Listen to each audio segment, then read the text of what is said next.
Hello नमस्कार दोस्तों, आप सभी का आपके अपने प्यारे से परिवार सेड़ा क्लासेस यूट्यूब चैनल में एक बार फिर बहुत बहुत स्वागत है। आज हमने कहा था कि 17 अप्रैल से 24 अप्रैल के मध्य जितने भी क्वेश्चन पूछे गए उनको शिफ्ट वाइज जो है हमने सीरीज में इंक्लूड करेंगे और एनालिसिस करेंगे। आज 17 अप्रैल की तीनों शिफ्ट के जो पेपर हैं उसमें से हमने टॉप जो क्वेश्चन जो है वो 50 क्वेश्चन निकाले हैं, उसको आज हम एनालिसिस करेंगे। इसी प्रकार से वो 17 से 24 अप्रैल के मध्य जितनी भी शिफ्ट हुई, जितने भी दिन परीक्षा जो चली थी, ट्रेडमैन की, क्लर्क की, टेक्निकल और नर्सिंग असिस्टेंट, सभी के जो क्वेश्चन को क्या है हम एनालिसिस करेंगे।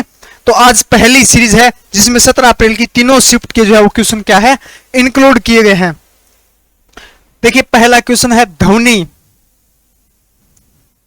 पहला क्वेश्चन है ध्वनि की चाल किस पर निर्भर करती है, किस माध्यम से गुजरती है। कल जो परसों जो परीक्षा लगी 10 सितंबर की, उसमें पूछा गया था किस माध्यम, यानी कि जो गति जो है वो किस माध्यम में प्रवेश करती है या किस माध्यम में ध्वनि की चाल जो है वो सर्वाधिक होती है। इस प्रकार से क्वेश्चन पूछा गया था। तो ध्वनि की चाल किस पर निर्भर नहीं करती, तो वायु के दाब पर जो है वो ध्वनि की चाल जो है वो निर्भर नहीं करती है। बाकी सभी पर क्या है, जो चाल जो है वो बदलती रहती है। घनताओं पे भी, ताप अधिक होने पर भी चाल क्या है, जो है वो ध्वनि की चाल जो है वो अधिक हो जाती है। तो वायु के दाब पर ध्वनि का कोई प्रभाव नहीं पड़ता। चलिए अगला क्वेश्चन। अगला क्वेश्चन है बेटन कप का संबंध किस खेल से है। बेटन कप का संबंध जो है वो किस खेल से है, तो बेटन कप जो है उसका किस खेल से संबंधित है, तो ये हॉकी से संबंधित है। और ये बेटन कप जो है इसकी शुरुआत 1895 में जो बंगाल एसोसिएशन द्वारा जो है वो इसकी शुरुआत की गई, यानी कि एक हॉकी खेल में दिया जाने वाला क्या है, एक ट्रॉफी है जिसकी शुरुआत जो 1895 में हुई थी। चलिए नेक्स्ट क्वेश्चन, क्वेश्चन नंबर 3। भारतीय तटरक्षक का मुख्यालय कहां स्थित है। तटरक्षक यानी जिसको बोलते हैं इंडियन कोस्ट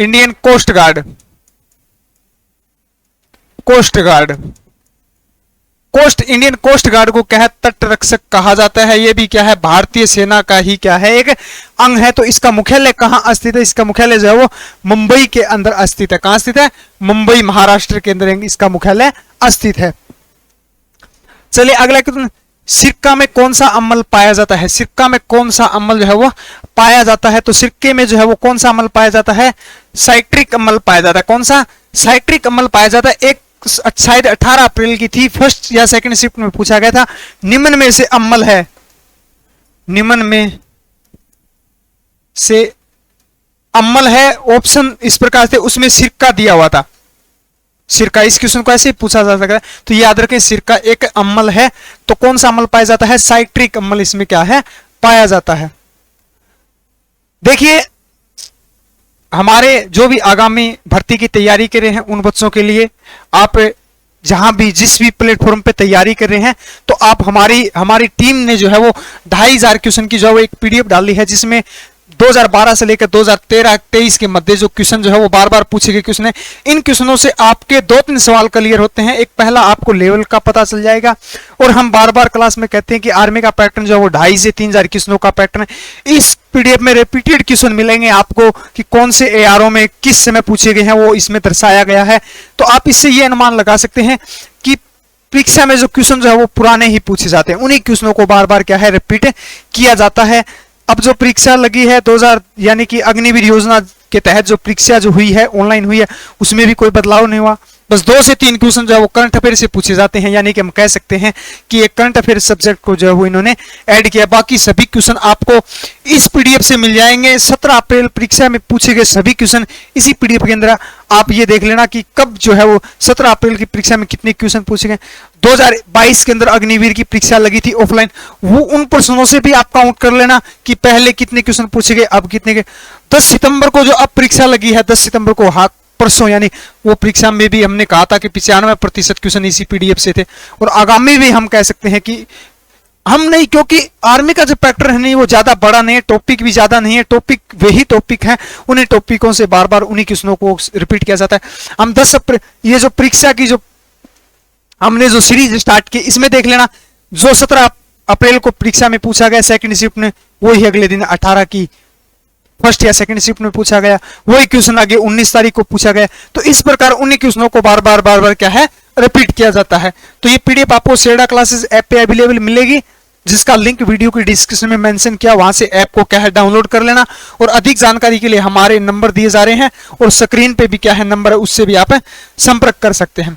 अगला क्वेश्चन देखिए, निम्न में से सबसे हल्की धातु कौन सी? देखिए निम्न में से सबसे हल्की धातु जो है वो कौन सी होती है? तो सबसे हल्की धातु जो होती है वो कौन सी होती है? लिथियम होती है। और सबसे भारी धातु, देखिए अगर इस प्रकार से ऑप्शन दिया हो सबसे भारी धातु कौन सी है, तो सबसे भारी धातु प्लेटिनम। प्लेटिनम जो है दूसरी पड़ी, अगर इस प्रकार से ऑप्शन। और वैसे ओस्मियम होती है, ओस्मियम जो धातु है वो सबसे भारी धातु है। अगर इस प्रकार से ओस्मियम ऑप्शन में नहीं हो तो आप प्लेटिनम कर सकते हैं, क्योंकि प्लेटिनम दूसरी सबसे भारी धातु है। ज्यादातर ये पूछा जाता है, ऑप्शन में आपको ओस्मियम नहीं मिलेगा तो आप प्लेटिनम कर सकते हैं। अगर अन्यथा ओस्मियम ऑप्शन में हो तो क्या है, ओस्मियम जो सबसे भारी धातु होती है, सबसे हल्की धातु कौन सी होती है? लिथियम धातु होती है। चलिए अगला क्वेश्चन, अमाशय में कौन सा अम्ल पाया जाता है? अमाशय में कौन सा अम्ल पाया जाता है? तो अमाशय ग्रंथि कौन सा अम्ल जो है वो स्त्रावित करती है, या कौन सा अम्ल जो है वो पाया जाता है? तो हाइड्रोक्लोरिक अम्ल पाया जाता है, HCl, जो क्या है हमारे जो है वो हानिकारक सूक्ष्म जीव जो होते हैं वो भोजन करते समय जो है वो हमारे शरीर के जो अंदर चले जाते हैं उनको नष्ट करने का क्या है कार्य करती है, जिसको क्या है इंग्लिश में HCl यानी हाइड्रोक्लोरिक अम्ल, हाइड्रोक्लोरिक एसिड के नाम से इसे जाना जाता है। अगला क्वेश्चन है कि नोबेल पुरस्कार की शुरुआत कब हुई? कल क्या पूछा गया था 10 सितंबर की, नोबेल पुरस्कार प्राप्त करता प्रथम भारतीय कौन था? तो नोबेल पुरस्कार की शुरुआत जो है वो कब हुई थी? 1901 में हुई थी। बी ऑप्शन राइट हो जाए। कब हुई थी? 1901 में इसकी क्या है शुरुआत हुई थी। कल क्या पूछा गया था? रविंद्रनाथ टैगोर पहले नोबेल पुरस्कार प्राप्त करता थे, कब दिया गया था उन्हें? 1913 में दिया गया। या प्रथम महिला पूछी जाती है, या इनका क्षेत्र पूछा जाता है, इन्हें 1989 में दिया गया था। कब दिया गया? 1989 में दिया गया। नोबेल पुरस्कार जो कितने क्षेत्र में दिया जाता है? 6 क्षेत्रों में दिया जाता है। ये पूछा जाता है कितने? 6 क्षेत्रों में दिया जाता है। पहला रसायन क्षेत्र, दूसरा भौतिकी विज्ञान क्षेत्र, तीसरा चिकित्सा क्षेत्र, और चौथा जो अर्थशास्त्र, और पांचवा जो साहित्य क्षेत्र, और छठा जो है वो शांति क्षेत्र में दिया जाता है। रविंद्रनाथ टैगोर को साहित्य क्षेत्र में दिया गया और मदर टेरेसा को क्या है शांति क्षेत्र में दिया गया था। क्लियर है? चलिए अगला क्वेश्चन, स्वर्ण मंदिर कहां स्थित है? स्वर्ण मंदिर जो है वो कहां स्थित है? तो स्वर्ण मंदिर जो है वो पंजाब अमृतसर में, पंजाब के अमृत शहर में क्या है स्थित है। अब बात करते हैं स्वर्ण मंदिर का निर्माण किसने करवाया? निर्माण भी पूछा जाता है, तो निर्माण किसके द्वारा करवाया गया था? तो इसका स्वर्ण मंदिर का निर्माण जो है उसका गुरु रामदास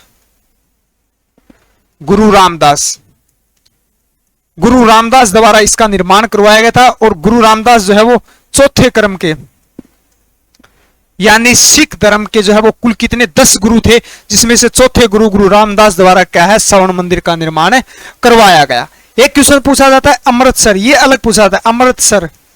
अमृतसर शहर की स्थापना किसने करवाई? तो इसकी स्थापना जो है वो गुरु अर्जुन देव ने, गुरु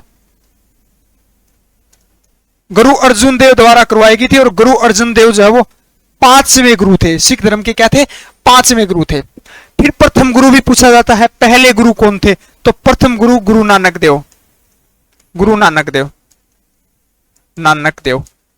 फिर दूसरा पूछा जाता है अंतिम व 10वां गुरु। अंतिम व 10वां गुरु कौन था? तो गुरु गोविंद सिंह थे। कौन थे? गुरु गोविंद सिंह।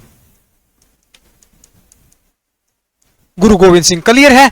5वां गुरु कौन है? गुरु अर्जुन देव है, जिन्होंने अमृत शहर की स्थापना की थी। चौथे गुरु कौन थे? गुरु रामदास, जिन्होंने क्या है स्वर्ण मंदिर की नींव रखी थी, स्वर्ण मंदिर का क्या है निर्माण करवाया था। और सिख धर्म के पहले गुरु कौन थे? गुरु नानक देव थे। अंतिम गुरु या 10वें गुरु कौन थे? तो गुरु गोविंद सिंह थे। क्लियर है? चलिए नेक्स्ट क्वेश्चन, भारत की पहली जनगणना किसके काल में या किसके शासन काल में हुई थी? तो भारत की पहली जनगणना कब हुई थी? पहली पूछी गई है, न कि ये पूछी गई नियमित रूप से या समकालीन रूप से या पूर्ण रूप से। तो पहली जनगणना कब हुई थी? 1872 में, 1872 में हुई थी। किसके शासनकाल में हुई थी? तो ये लॉर्ड मेयो के काल में हुई थी। किसके? लॉर्ड मेयो के काल में हुई थी। समकालीन या नियमित रूप से कब हुई थी? 1881 में हुई थी। ये किसके काल में हुई थी? तो ये लॉर्ड रिपन के काल में, लॉर्ड रिपन, लॉर्ड मेयो के काल में पहली जनगणना हुई थी। नियमित या समकालीन जनगणना 1881 में लॉर्ड रिपन के काल में हुई थी। स्वतंत्र भारत की पहली जनगणना कब हुई थी? तो 1947 में। चलिए अगला क्वेश्चन, पानी में किसी छड़ का मुड़ा हुआ दिखाई देना या पानी में किसी छड़ का टेढ़ा दिखाई देना या ऊपर उठा हुआ भाग दिखाई देना, ये किसके कारण दिखाई देता है? अपवर्तन के कारण। किसके कारण? अपवर्तन के कारण। या किसी सिक्का जो होता है पानी में, जो किसी सिक्का डाला जाता है या किसी का पेंदा जो होता है, किसी बर्तन का पेंदा जो होता है वो ऊपर उठा हुआ दिखाई देता है, या डाला हुआ सिक्का ऊपर, या जल में मछली जो होती है वो अपनी सतह से ऊपर उठी हुई दिखाई किसी कारण देखी है? तो अपवर्तन के कारण दिखाई देती है। अगला क्वेश्चन देखिए, मस्तिष्क का सबसे बड़ा भाग कौन सा है? मस्तिष्क का सबसे बड़ा भाग कौन सा होता है? सेरिब्रम होता है, सेरिब्रम।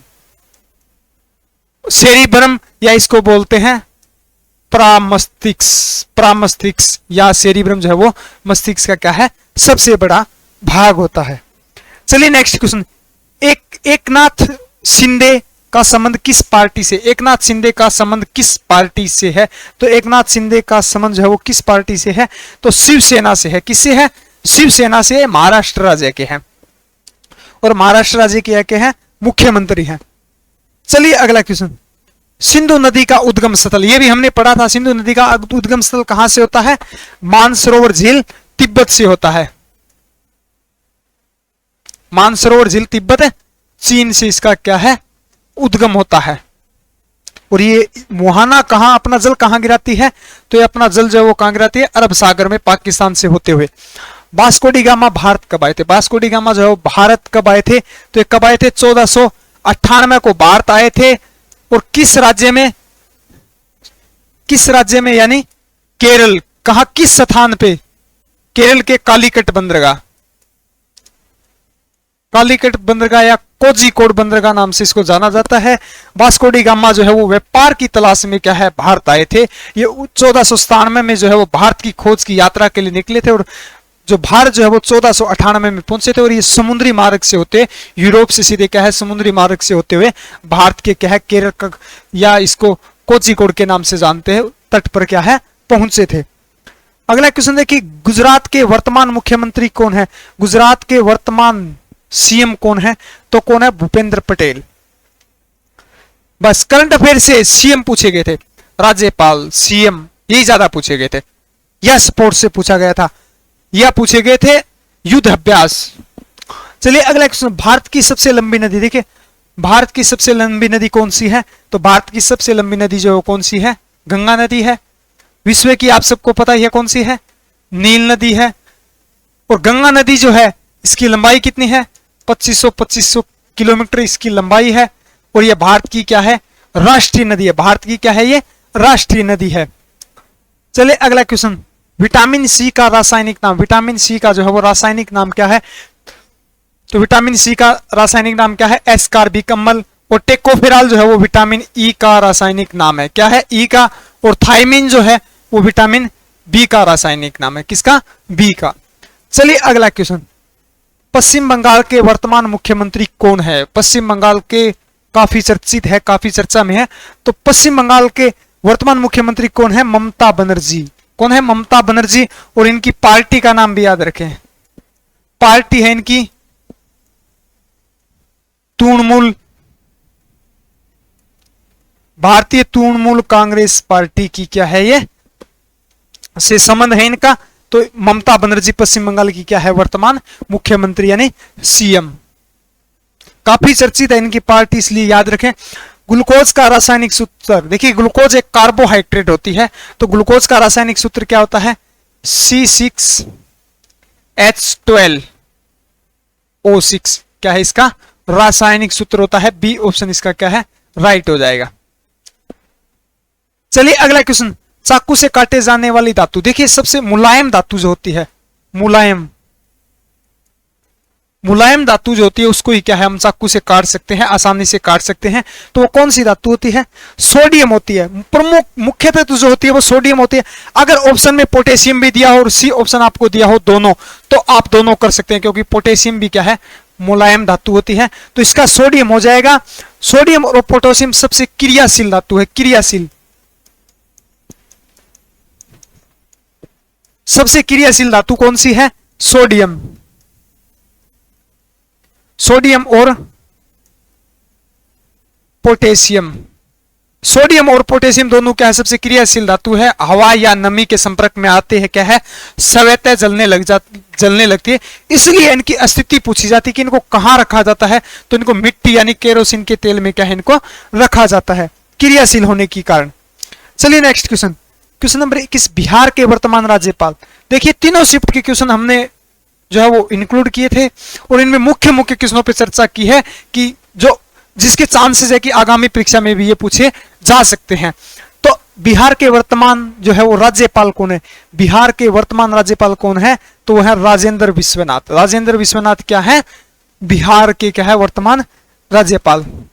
वनस्पति विज्ञान के जनक, वनस्पति विज्ञान के जनक कौन है? तो थियोफ्रेस्टस जो है वो क्या है? वनस्पति विज्ञान के क्या है? जनक है।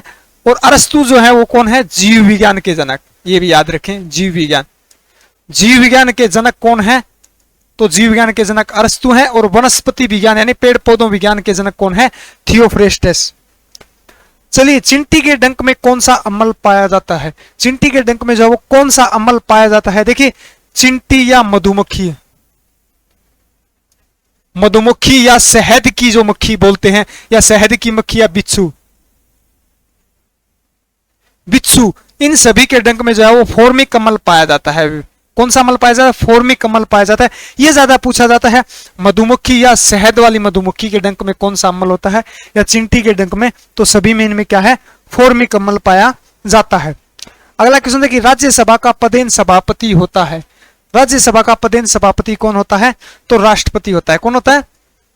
राष्ट्रपति होता है। यह आपसे ऐसे पूछा जाता है, उच्च सदन का सभापति कौन होता है? क्योंकि राज्यसभा को ही क्या है? उच्च सदन कहा जाता है, उच्च सदन। और लोकसभा को, लोकसभा को क्या है? निम्न, निम्न या निचला सदन, निचला सदन। इसको उच्च या ऊपरी सदन, ऊपरी सदन के नाम से जाना जाता है।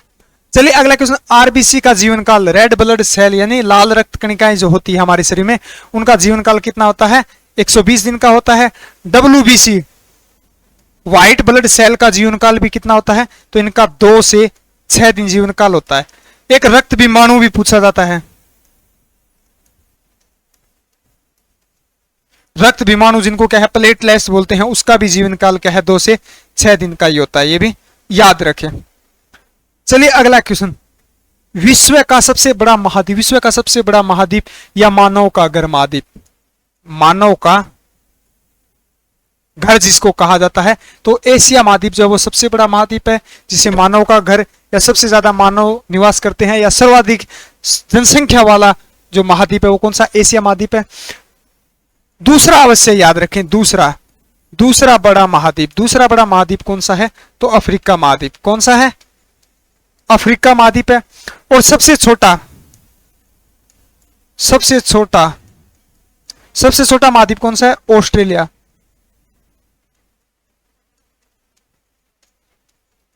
सबसे छोटा कौन सा है? ऑस्ट्रेलिया महाद्वीप है। कौन सा महाद्वीप है? ऑस्ट्रेलिया महाद्वीप है। सबसे बड़ा कौन सा है? अफ्रीका महाद्वीप है। ये विश्व का जनसंख्या की क्षेत्रफल की दृष्टि से क्या है? छठा बड़ा देश है। ये भी याद रखें, छठा बड़ा देश। चलिए अगला क्वेश्चन, द्रौपदी मुर्मू कौन से क्रम की राष्ट्रपति है? द्रौपदी मुर्मू जो है वो वर्तमान जो है वो कौन से क्रम यानी संस्करण, संस्करण जिसको बोलते हैं, तो वो कौन से है? 15वें संस्करण की क्या है? वर्तमान, वर्तमान में क्या है? भारत की क्या है? राष्ट्रपति है।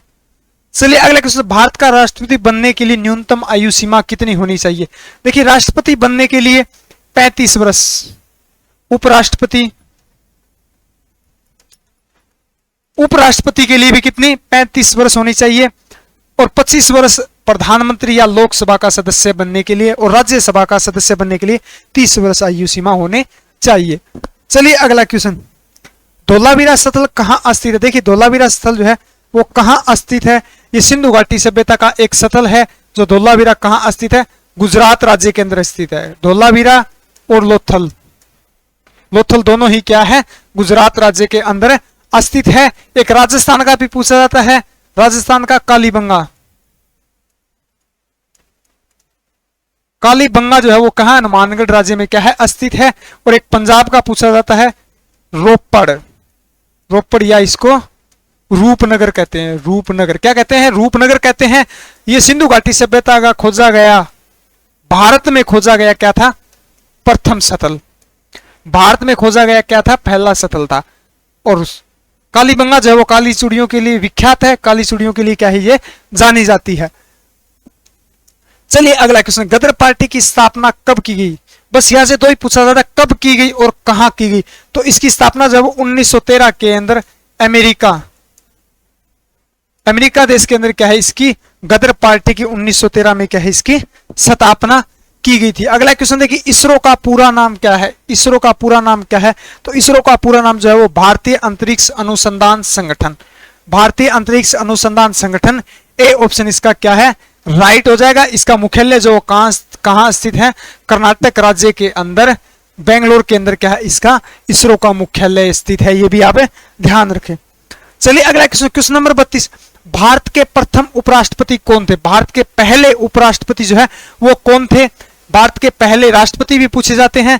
तो सबसे पहले देखेंगे कि पहले उपराष्ट्रपति कौन थे, एस राधाकृष्णन। एस राधाकृष्णन जो है वो जिनके क्या है जन्म दिवस पर कौन सा दिवस मनाया जाता है, 5 सितंबर को, 5 सितंबर को कौन सा दिवस मनाया गया, शिक्षक दिवस के रूप में इसको क्या है मनाया जाता है। ये भारत के पहले उपराष्ट्रपति थे। और डॉक्टर राजेंद्र प्रसाद जो है वो भारत के क्या थे, पहले राष्ट्रपति, भारत के पहले राष्ट्रपति। और पंडित जवाहरलाल नेहरू भारत के क्या थे, पहले प्रधानमंत्री। प्रधानमंत्री कौन थे, भारत के पहले प्रधानमंत्री। चलिए अगला क्वेश्चन, सूडान की राजधानी क्या है। देखिए सूडान की राजधानी क्या है, तो सूडान की क्या है, खार्तूम राजधानी। कौन सी है, खार्तूम राजधानी है। और यह भी याद रखेंगे, मास्को किसकी है, रूस की राजधानी है। और काठमांडू किसकी राजधानी है, नेपाल की। जहां नेपाल की राजधानी, जहां क्या है, सार्क संगठन, सार्क संगठन का क्या है, ये मुख्यालय है नेपाल, काठमांडू में। चलिए अगला क्वेश्चन, मोढेरा का सूर्य मंदिर कहां स्थित है।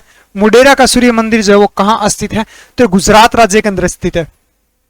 कहां है, गुजरात राज्य के अंदर क्या है, मोढेरा का सूर्य मंदिर स्थित है। इसका निर्माण पूछा जाता है, निर्माण, तो इसका निर्माण जो है वो वंश अगर पूछा जाए आपसे तो सोलंकी वंश, सोलंकी वंश द्वारा इसकी क्या स्थापना की। और सोलंकी वंश के राजा भीमदेव प्रथम द्वारा इसकी क्या है स्थापना की गई थी। किसके तो इसका जो मोढेरा सूर्य मंदिर का निर्माण किसने करवाया था, वंश अगर पूछा जाए तो सोलंकी वंश राजा जो है वो भीमदेव प्रथम द्वारा इसका निर्माण करवाया गया। और कहां स्थित है, तो गुजरात राज्य के अंदर स्थित है। जिनका आगामी जो परीक्षा है तैयारी कर रहे हैं वो क्या है, इन अलग जो फैक्ट जो बता रहे हैं, अलग क्वेश्चन, इसको भी क्या आप साथ साथ नोट करते रहें। अगला देखिए, मौर्य वंश का संस्थापक कौन है, तो चंद्रगुप्त मौर्य, आप सबको पता ही है। चलिए next question, Kanha national park कहां स्थित है। कान्हा नेशनल पार्क जो है वो कहां स्थित है, तो ये कहां स्थित है, ये मध्य प्रदेश के अंदर स्थित है। कहां स्थित है, मध्य प्रदेश के अंदर क्या है, ये स्थित है। और ये किसके लिए, टाइगर रिजर्व पार्क है। टाइगर रिजर्व पार्क है जो बाघों के लिए जाना जाता है, बाघों के लिए क्या है जाना जाता है। अगला क्वेश्चन देखिए, हीराकुंड बांध कहां स्थित है। हीराकुंड बांध जो है वो किस राज्य में स्थित है, या नदी पूछी जाती है, नदी, तो कहां स्थित है, तो उड़ीसा राज्य के अंदर स्थित है। कहां, डी ऑप्शन राइट हो जाएगा, उड़ीसा राज्य के अंदर स्थित है। और नदी किस नदी पर बना है, ये महानदी, महानदी के अंदर क्या है, उड़ीसा राज्य में स्थित है। चलिए अगला क्वेश्चन, भारतीय संविधान में वर्तमान में कितनी अनुसूचियां हैं। वर्तमान में कितनी अनुसूचियां हैं, तो आप सबको पता है वर्तमान में जो है वो क्या है, 12 अनुसूचियां हैं। जिस समय संविधान लागू हुआ था, संविधान लागू हुआ या संविधान के प्रारंभिक समय में अनुसूचियां कितनी थी, तो उस समय कितनी अनुसूचियां थी, 8 अनुसूचियां थी। कितनी, 8 अनुसूचियां थी। वर्तमान में कितनी अनुसूचियां हैं, 12। चलिए नेक्स्ट क्वेश्चन, पिंग पोंग के नाम से किस खेल की पहचान की जाती है, यानी पिंग पोंग के नाम से जो है वो कौन सा खेल जाना जाता है, तो टेबल टेनिस को जो है वो पिंग पोंग के नाम से जाना जाता है। अगला क्वेश्चन देखिए, इंडिका पुस्तक के लेखक कौन है? इंडिका पुस्तक के लेखक कौन है, तो मेगास्थनीज है। कौन है? मेगास्थनीज है। और इंडिका पुस्तक के अंदर जो है वो मौर्य शासन काल का क्या है, इसमें विवरण किया गया है। इसकी भाषा पूछी गई है एक बार, यूनान या यूनानी भाषा में लिखी गई, ये याद रखें। यहाँ पे मोस्ट इंपोर्टेंटली नहीं है, लेकिन एक बार पूछा गया है। चलिए अगला क्वेश्चन, जोजिला दर्रा कहाँ स्थित है? जोजिला दर्रा जो है वो कहाँ स्थित है, तो जोजिला दर्रा जो है वो लद्दाख केंद्र शासित प्रदेश में क्या है, स्थित है। अगर एग्जैक्ट लोकेशन की बात करें तो ये कारगिल जिले में, कारगिल जिले के अंदर क्या है, ये स्थित है, ये भी ध्यान रखें। और सिंधु नदी जो है वो यहां से होकर ही गुजरती है। पूछा जाता है जोजिला दर्रा से कौन सी नदी गुजरती है, तो सिंधु नदी गुजरती है, यहां से निकल सिंधु नदी जो है वो जोजिला दर्रा से गुजरती है। अगला क्वेश्चन देखिए, दीपक हुड्डा किस खेल से संबंधित है? किस खेल से संबंधित है, तो दीपक हुड्डा का जो है वो क्रिकेट खेल से संबंधित है। और किस स्टेट से बिलोंग करते हैं, ये हरियाणा से बिलोंग करते हैं, ये भी याद रखें इनका संबंध। चलिए अगला क्वेश्चन, मंगल पांडे का संबंध किससे है? मंगल पांडे का निम्न में से किससे संबंधित है, तो आप सबको पता है मंगल पांडे का जो संबंध है वो 1857 की क्रांति से संबंध है। और 1857 की क्रांति कब प्रारंभ हुई थी? 10 मई 1857 को। कहां से? मेरठ से, मेरठ की बैरकपुर छावनी से,